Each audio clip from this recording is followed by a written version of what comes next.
Nova?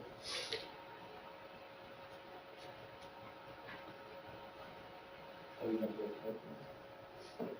Okay. All right, call me when you get out of there, we'll set something up. No, I'm gonna need.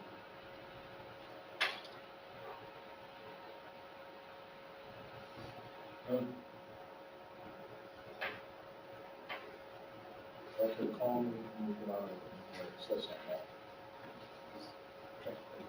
Okay.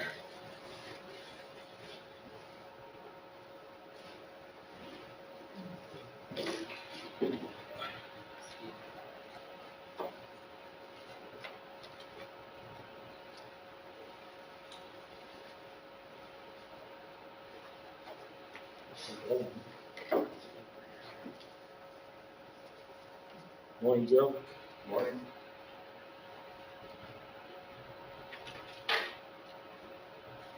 Do you have any comments on Virginia?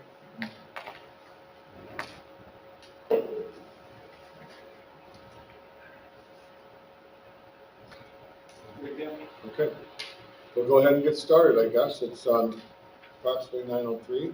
I'd like to call to order of the Surface Transportation Committee meeting for Tuesday, April 23rd at approximately 9:03 a.m. Will please stand for the Pledge of Allegiance. Pledge allegiance to the flag of the United States of America and to the republic for which it stands, one nation, under God, indivisible, with liberty and justice for all.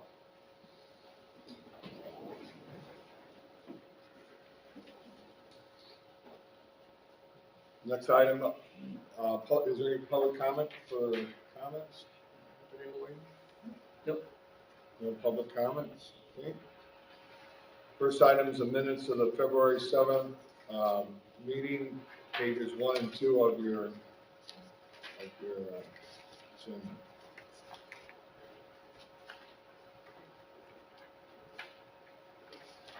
Just a quick question, Scott, these were the scores that were presented at TBC, right? That are in the minutes? Yes, I believe these were The peer review. yeah, the peer, yeah. I'll make a motion to approve the minutes. I'll second that. We have a motion and a second. All in favor, say aye. Aye. Motion carries. There's 3 of us. 3-0. Okay, next item. Item 4 is 2022-2023 notice of funding availability, NOFA discussion and debrief.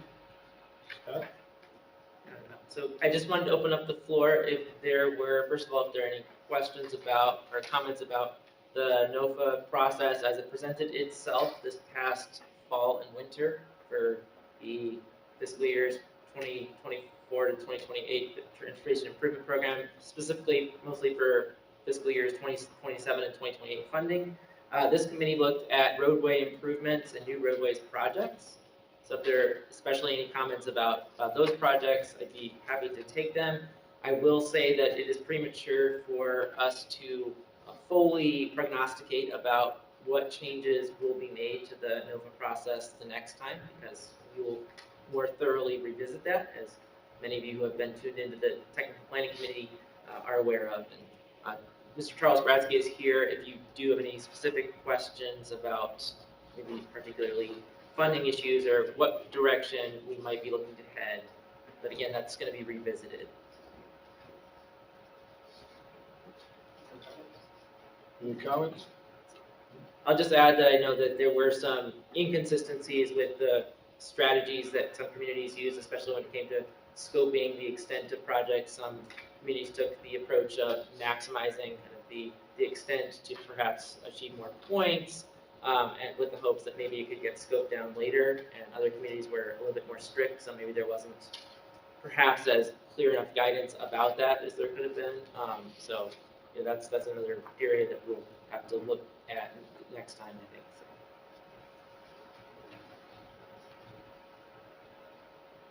So. Okay, thank you, Scott.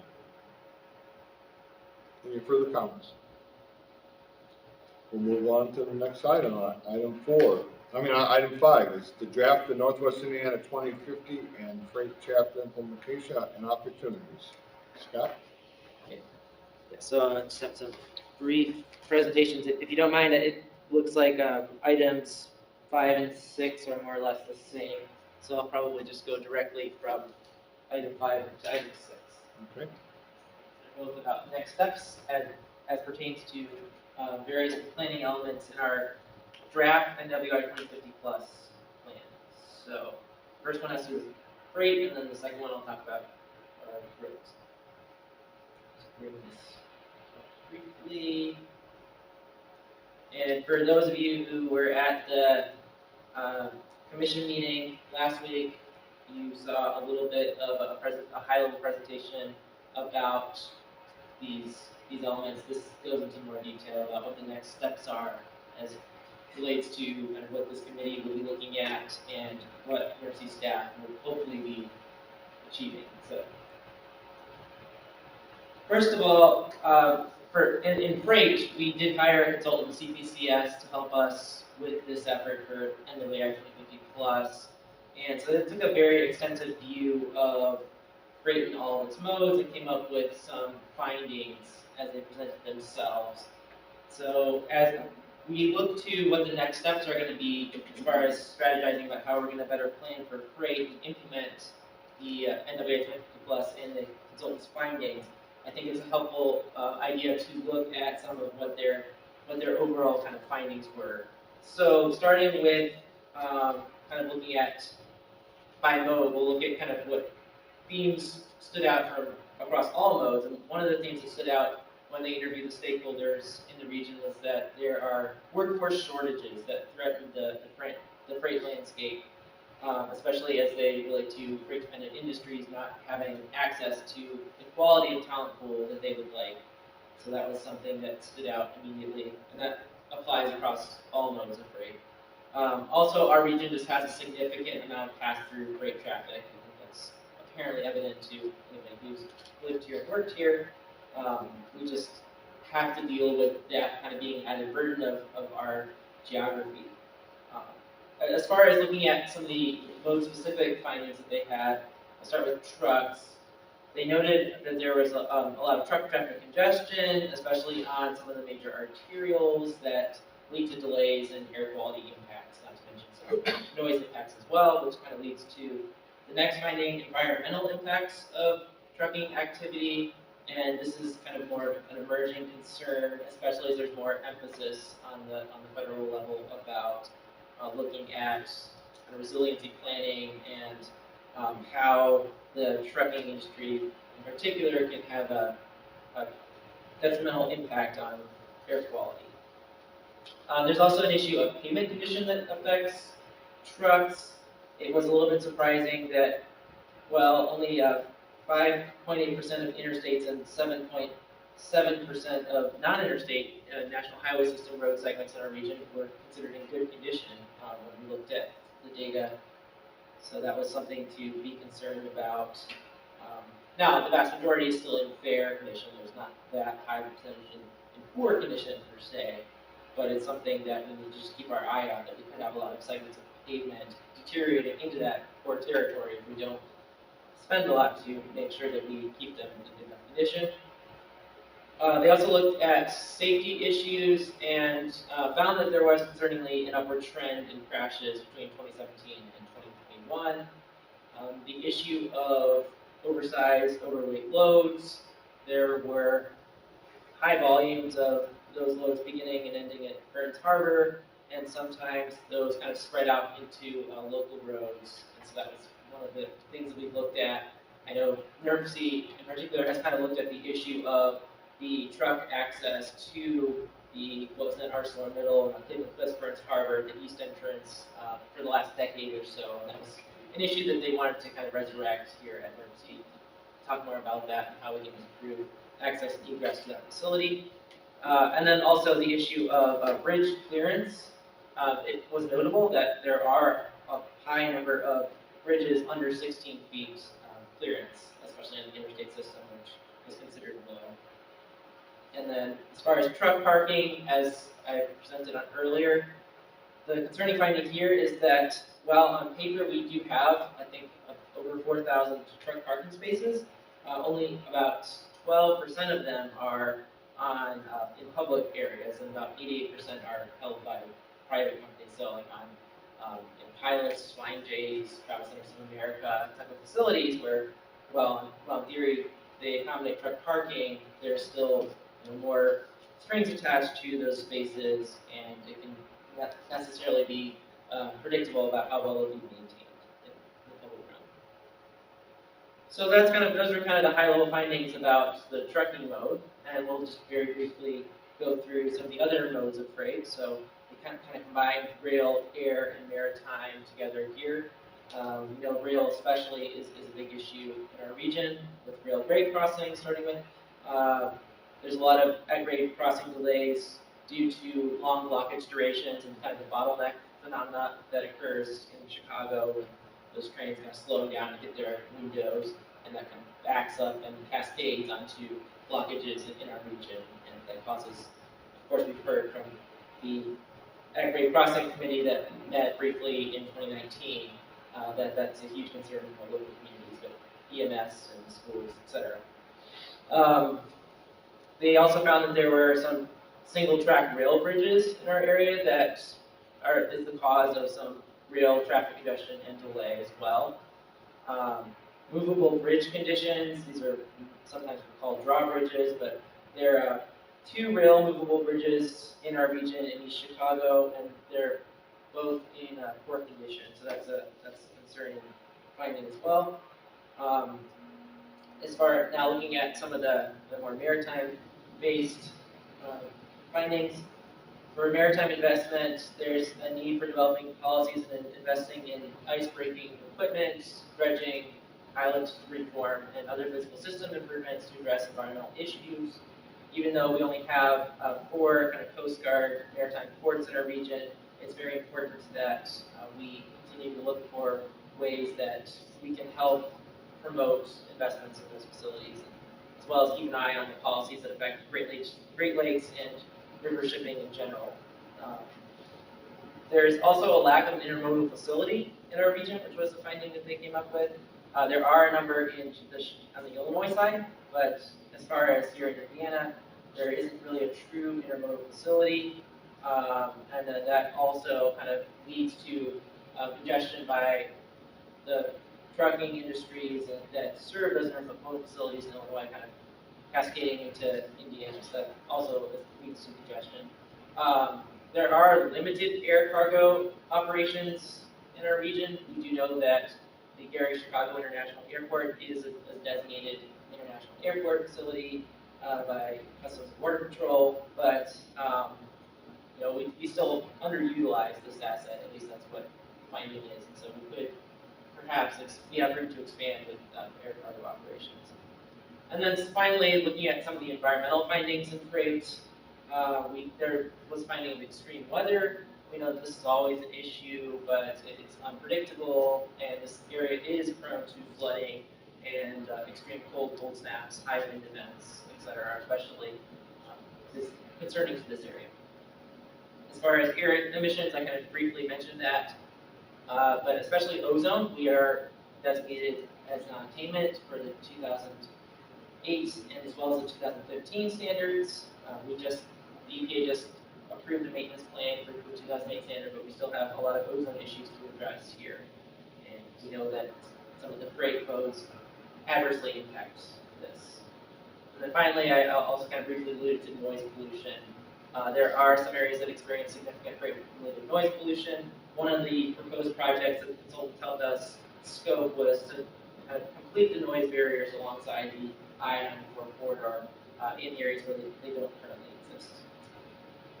So it's kind of a high-level overview of what the findings related to freight are. If there are any questions at this point, I can address them. Just have a question regarding the bridges and the heights of the bridges and things like that. Do you anticipate any special funding to get those replaced, or is it just going to all be grouped into the big pile? Well, that's a good question. The vast majority of those bridges that I alluded to are EDOT controlled bridges, so we only have a limited influence at NERC. That said, we do have some influence. That there is a state representative on our board, and INDOT does come to our commission. So we do have a voice, but as far as setting aside funding for that, that's going to be more on their end in terms of prioritizing that. There are more special sources of funding related to bridges that are coming down the pipe through the new infrastructure bill. But as far as the local bridges that are affected, I guess those would be county owned. We do strive to set aside funding for bridge projects separately from roadway improvement projects. But we all know that that's a challenge, and there's limited funding.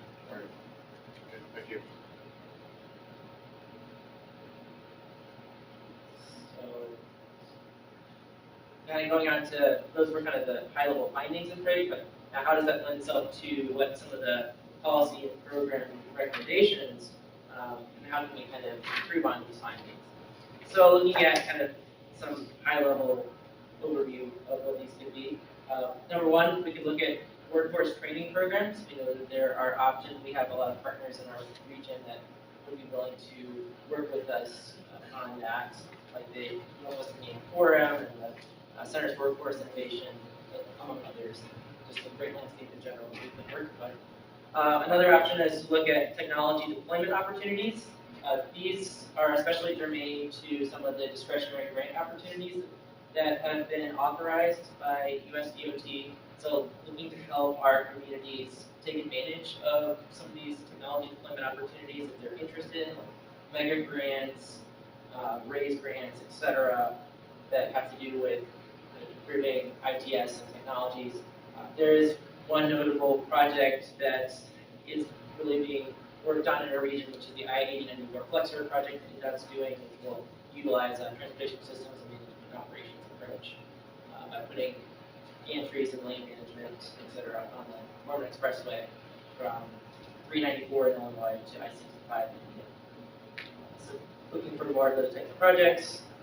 Doing a truck parking study could also be helpful. We kind of looked at the tip of the iceberg in terms of truck parking already, but there probably are a lot more things that we could be doing in terms of helping our communities better site parking for trucks. Looking to do comprehensive corridor studies, and in particular two areas that stood out. US 12 and 20 doing a truck study because this is a highly important corridor for tourism and recreation through the national park area. And to the extent that we can discourage trucks from using that, that would be very helpful in terms of preserving the economic vitality of our region. But also looking at, like I mentioned earlier, truck access to the Cleveland Cliffs Burns Harbor facility. That was something the commission started looking at about a decade ago. But we need to kind of resurrect those discussions. We have been gaining some traction in being able to be in contact with staff at that facility, but it's something that we should definitely keep our eye on continuing to do. Looking at rail grade crossing improvements, we know that this is always an issue. There was a task force formed in 2019 that we've met about this issue.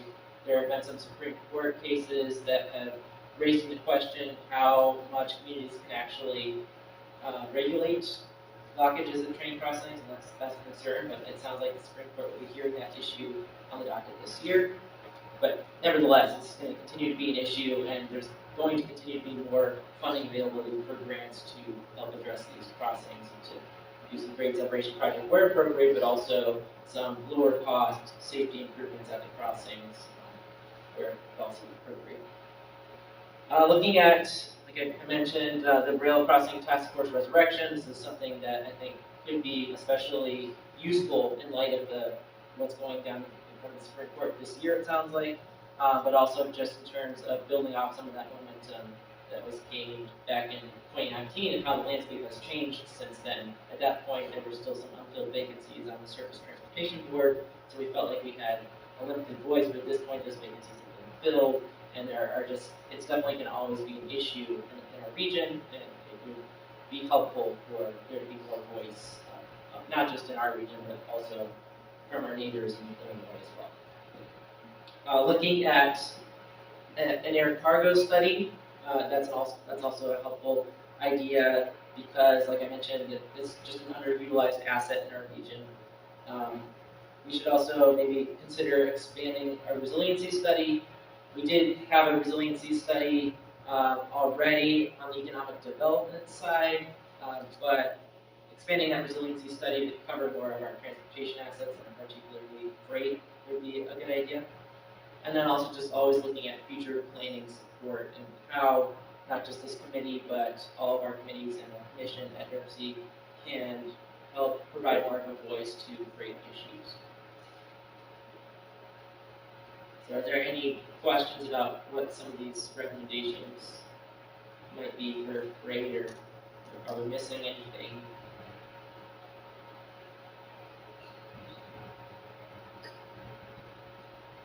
Looks good stuff.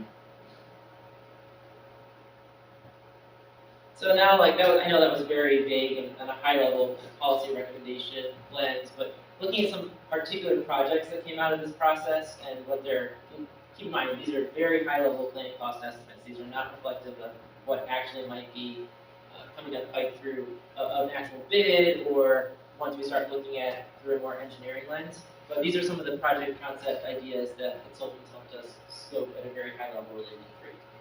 So as far as bridge clearance, we just kind of looked at one particular high impact project as an example.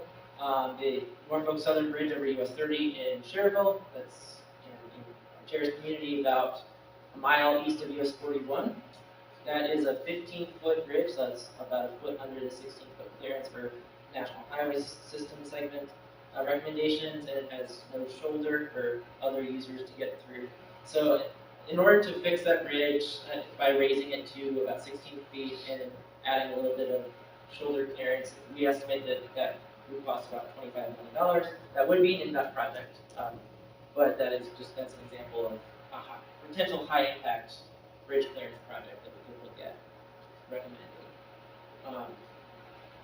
As far as the issue of toll booth inefficiency, we also looked at the idea of eliminating toll booths on the Indiana Toll Road to go toward a more open road tolling or a toll by plate instead. We already have one example of that on the Klein Avenue Bridge in our region, where they don't have actual physical toll booths. But in order to accomplish this project, we estimate it would cost about $1.55 million per toll booth. And clearly, it wouldn't make sense just for the toll booths in our three-county region on the Indiana Toll Road to go to that system. It would only make sense if the whole toll road went to that system. So that's also something where we might have limited influence on, but it's something to keep our eyes out for, because a lot of regions around the country have already moved in that direction. And of course, when those toll booths don't function, that adds to congestion and unsafe maneuvering. As far as the issue, not to mention air emissions and all the idling and queuing near the toll booths. Looking at the issue of noise pollution, we looked at a project, like I mentioned, of installing noise barriers on the I-94 corridor in areas that are currently lacking it. And we estimate that it would cost about $9.8 million to complete those segments of noise barrier. Looking at the issue of at-grade rail crossing safety, we looked at two particular possible high-impact grade separation projects. We did consult with the cities of Hammond and Whiting about these ideas, but looking at putting a grade separation project on US 41, on Calumet Avenue in Hammond over the CSX and NIFT tracks, and then also in Whiting at 117th Street over Norfolk Southern. Collectively, those would cost about $110 million for full grade separation projects for just two projects. So that's $60 million for one and $50 million for the other. These are very high price tag projects. It's not always appropriate for grade separation to be the solution, but it sometimes can fit in the correct context. US 41 in Hammond is a very important corridor. It's got a high traffic volume. It's on the National Highway System, and then 117th Street in Whiting leads directly to the Waikanawa Beach area, so it's a high tourism area as well. Looking at some of the issue of bridge condition, we looked at a couple bridge replacement projects on the Klein Avenue interchange ramps off the Indiana Toll Road, because those were in poor condition and clearly very important for freight. And for those two bridge replacement projects, we came up with a price tag of about roughly $10.9 million. So again, these projects are also quite expensive. Now, as far as some of the lower cost projects that we talked about, We looked at the issue of low-cost safety improvements and putting curb warning devices on US 20 near Rolling Prairie. That's a segment out in rural LaPorte County, or near the small town of Rolling Prairie. And we estimated that for just about $50,000, you could put curb warning devices that could potentially reduce crashes quite significantly if motorists and truckers were alerted to the curb ahead. And then also just looking at traffic signals, we weren't very specific about what we were recommending where these be placed at this point, but looking at installing MATCD compliant traffic signals where warranted, but especially in the urban core areas near industrial facilities, we estimated this would cost $350,000 to $500,000 or so. So that's all I have for freight next steps, but if there are any comments or questions or anything that we might have missed related to freight that you feel should be addressed, please let me know.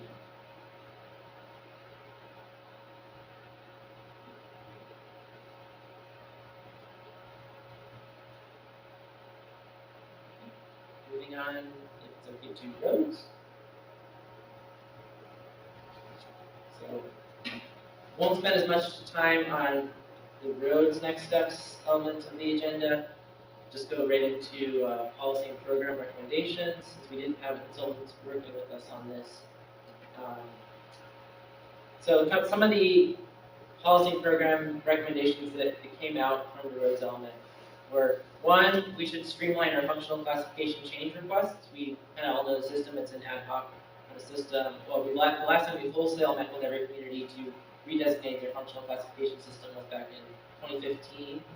But since then, it's just been kind of an ad hoc system that the community wants to request a change, either thinking about future funding availability, opportunities, or just a road has changed significantly since then.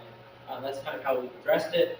But we want to make sure that we're doing our due diligence on making sure that all the communities are at least hearing about these change requests and that they aren't just kind of secretly going behind anyone's backs. So that's something that we need to look at streamlining.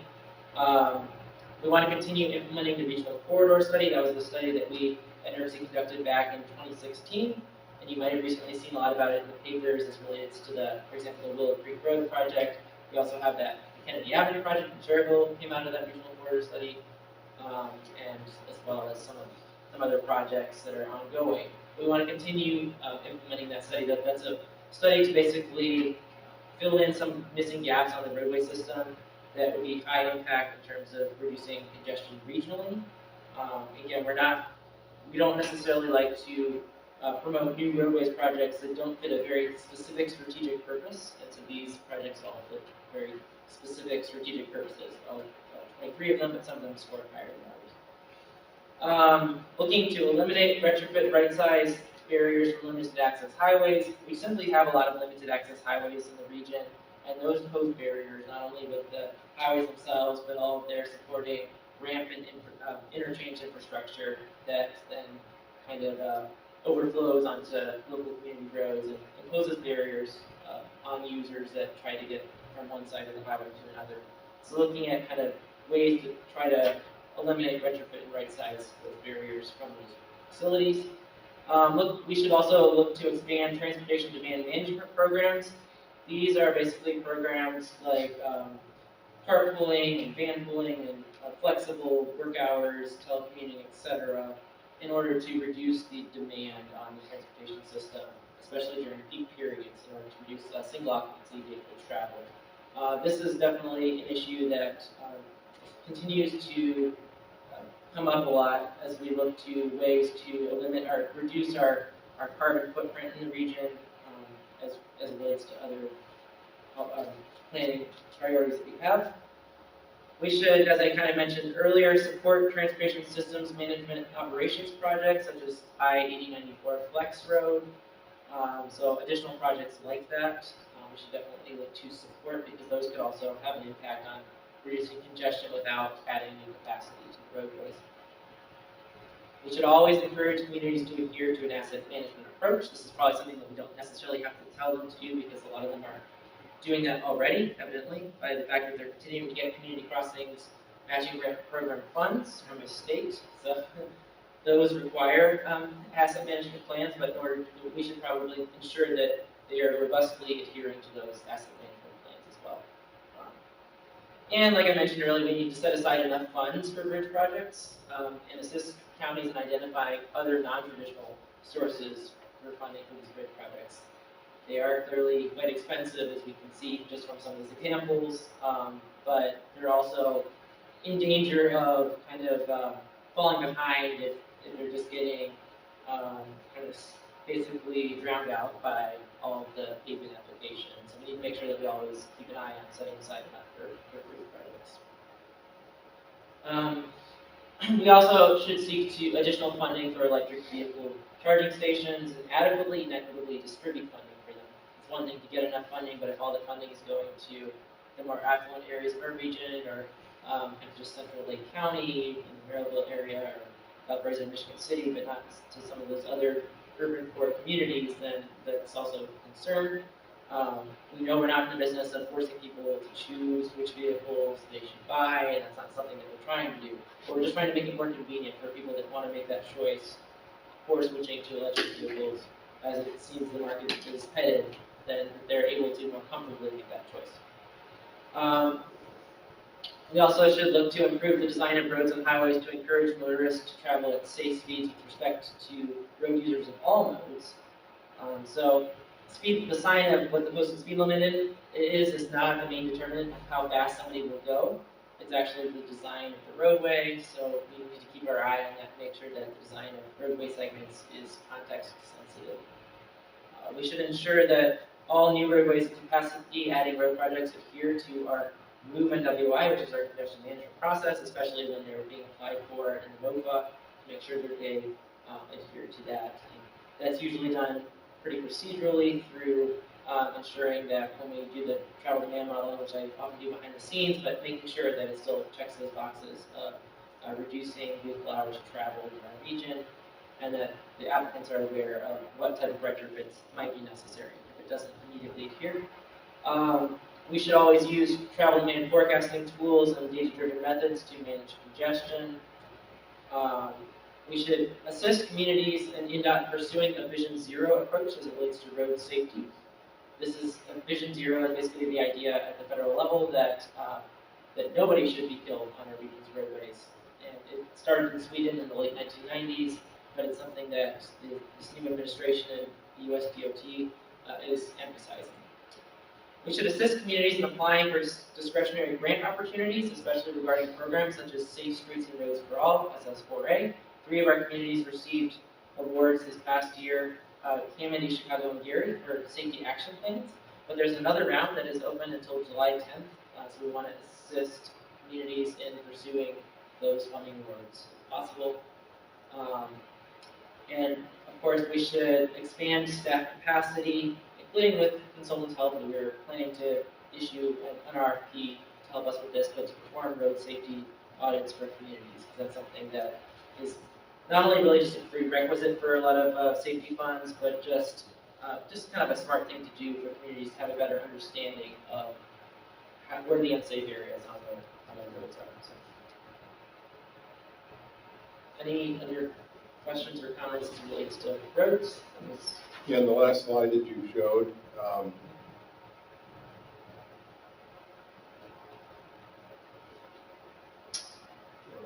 number 11, forecasting tools and data-driven methods to manage congestion. What are those tools and how do the local communities get access to that? Yeah, so that's a good question. So at NERC, we steward a number of those tools like the travel demand model, but we also have access to some data sources that can screen for congestion. So we look at probe data that comes in at 5-minute intervals from cell phones and stuff. And so we can help communities kind of better, if they want to request that, we'd be happy to facilitate that. And so they need to come through NERC to get that information. That would be the best way, but it also, these communities have staff that want to work with us. Of course, we're happy to do that too. Right. We're happy to assist the staff to kind of take ownership of that if they want to. Okay, thank you.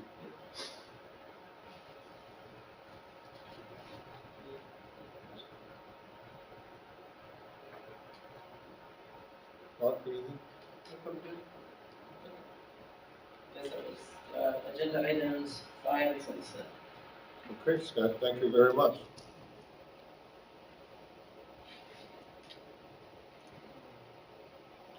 The next item is staff updates. We have 7.1 is 2023 first quarter safety, travel time, reliability, freight, and congestion update. Huh? Very, let's go through this one, just to sound like it's the me presenting meeting, I think. Wait, sorry, this computer's going through an update. Okay, okay. So first quarter of 2023 crash reliability, freight, and congestion updates. So we like to update this committee every quarter about how our region's performing as regards to some safety metrics and travel time reliability, freight, and congestion. So I'll start with the safety area. Looking at the first quarter of 2023, which is from January 1st to March 31st of this year, the region saw 5,025 collisions, 1,138 injuries on the roads, and 22 fatalities, unfortunately. Looking at kind of a time series in the types of collisions, starting with Lake County. The good news here is that the first quarter of 2023 performed, in general, much better than the previous 3 quarters. Now, this tends to happen in the winter months where collisions go down just because there are less people braving the roads and just kind of less traffic. So in Lake County, there were only 3,430 collisions in the first quarter of 2023. That's down from 4,550 in the fourth quarter of 2022, so a pretty significant decrease. That's good news. Looking at property damage only collisions, 2,856. Again, that's way down. That first quarter of 2023 is way down from 3,806 in the fourth quarter of 2022. Looking at collisions that resulted in injuries, in the first quarter of 2023, Lake County saw 562, which is significantly down, fortunately, from the 735 in the fourth quarter of 2022. For total injuries, the first quarter of 2023 in Lake County, there were 737, which was down from 967 in the fourth quarter of 2022. So again, that went down quite dramatically, which is good. Incapacitating injuries, it stood at 119 in the first quarter of 2023, which was down from 162 in the fourth quarter of 2022. Collisions resulted in incapacitating injuries.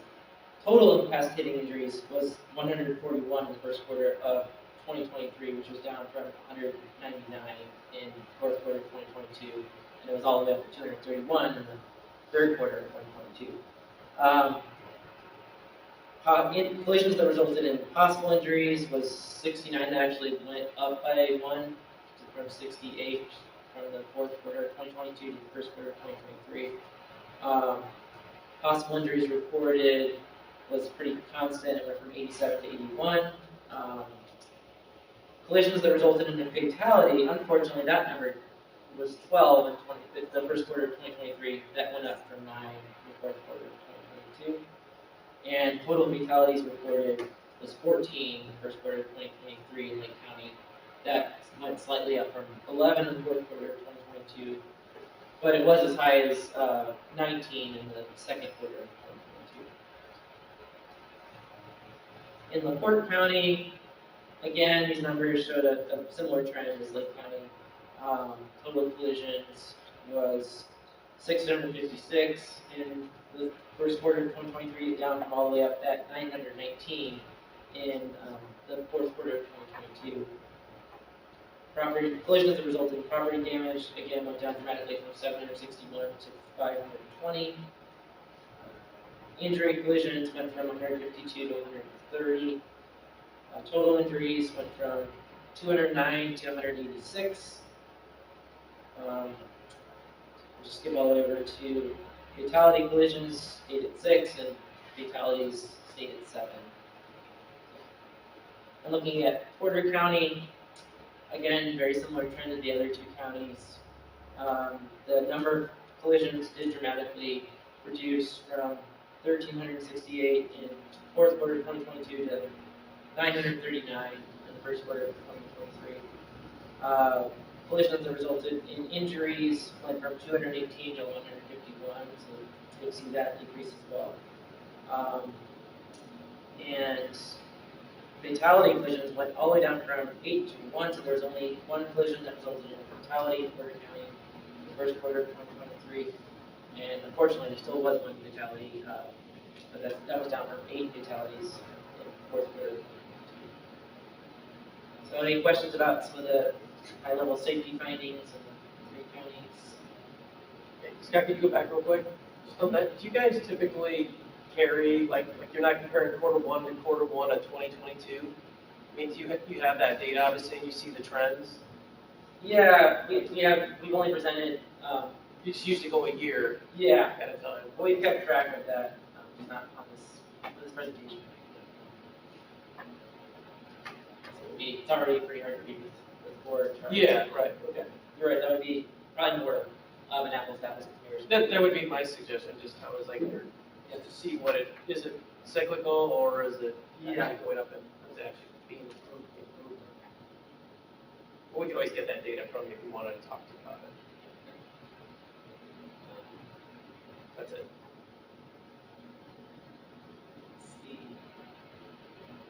Let's see. That was the safety update. Now related to some of the travel time reliability, freight congestion, these are all combined. We have the travel time reliability on the interstates. January and February were pretty much perfect months, 100%, 100.0% reliability on the interstates, according to the US DOT metric. In March, it dropped to 87.6. We will expect it for it to continue to drop as our construction season launches in full force. So, but that's overall for the year to date, we're at 97.6, and our target is 93.0. So far, we are exceeding the target. And again, this is the map. It's not very exciting. Like I said, 97.6 reliable on the interstates. The only segment that isn't green really is eastbound I-80-94 from the Illinois state line to roughly Grant Street or so in Gary. It's yellow, but that still indicates travel time reliability, level of travel time reliability of about 1.25, 1.5.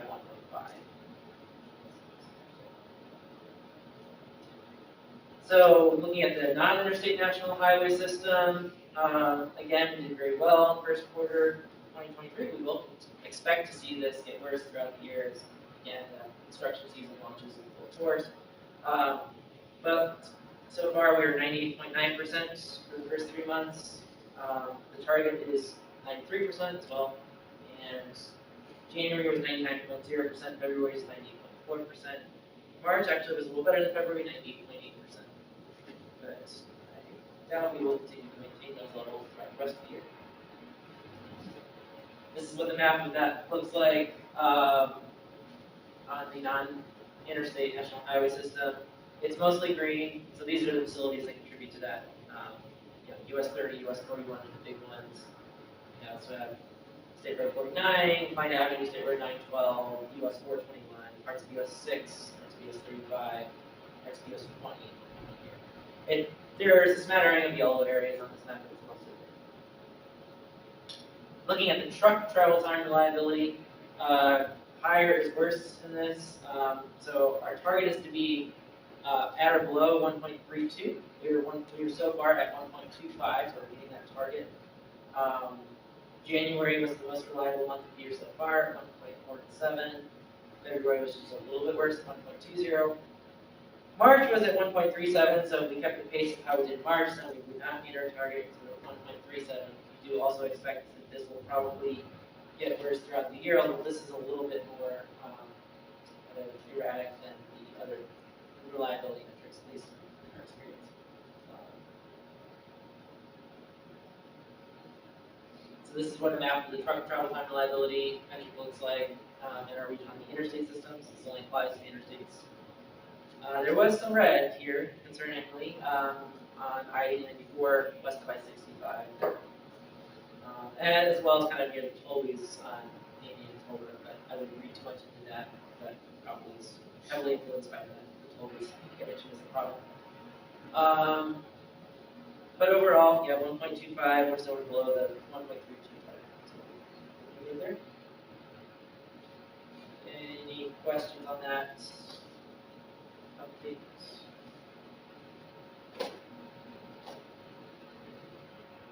Okay. Thank you, Scott.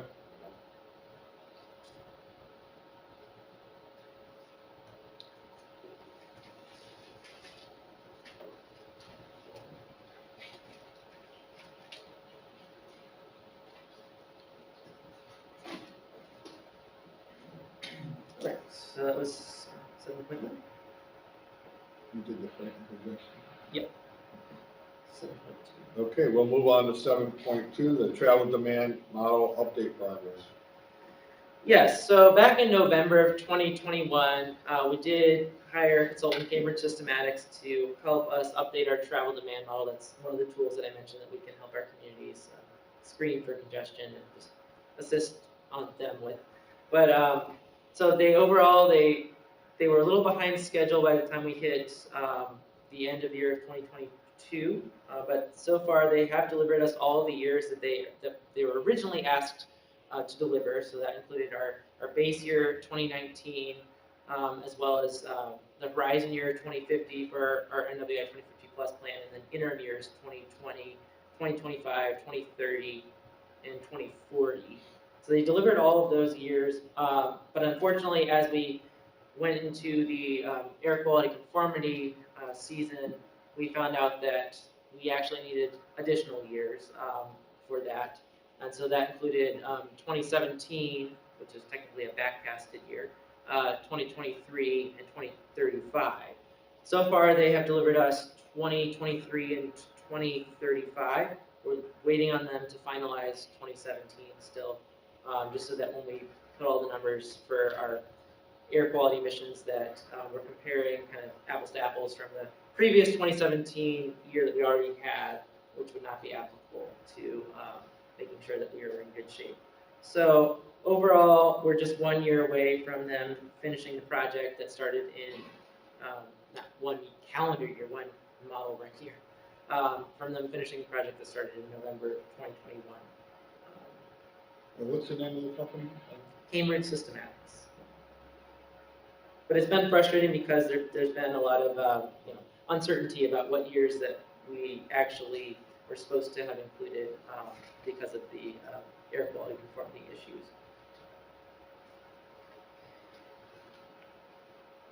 Which kind of, if there are any questions, that kind of leads to the next agenda. So,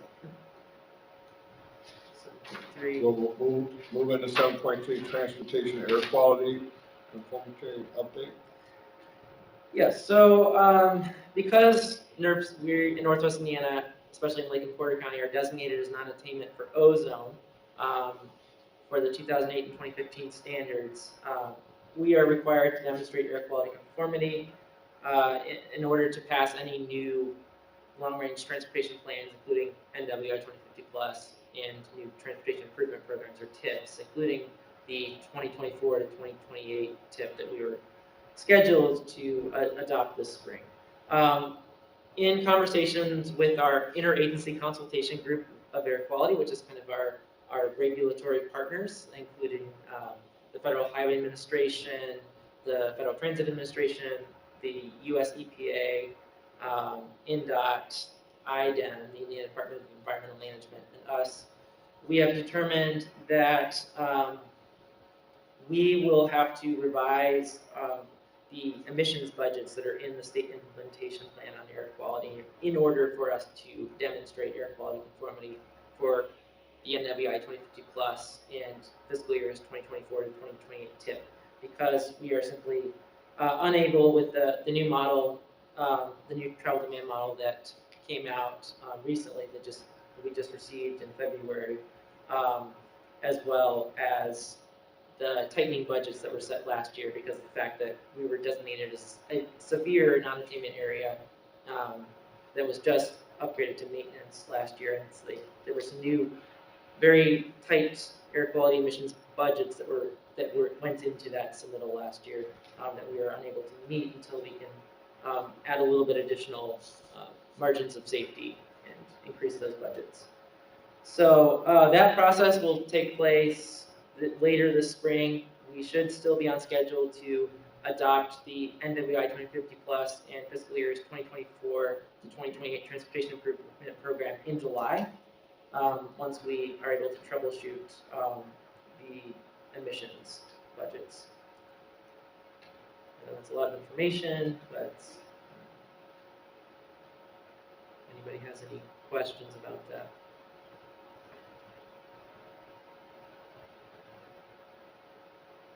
No question? Okay, that's our last item on the agenda. Our next meeting is scheduled for August 30th at 9 a.m. here at the Nursery Building. And I'll take a motion to adjourn. So move. Second. Motion done. All in favor, say aye. Aye. Meeting's adjourned at 9:52.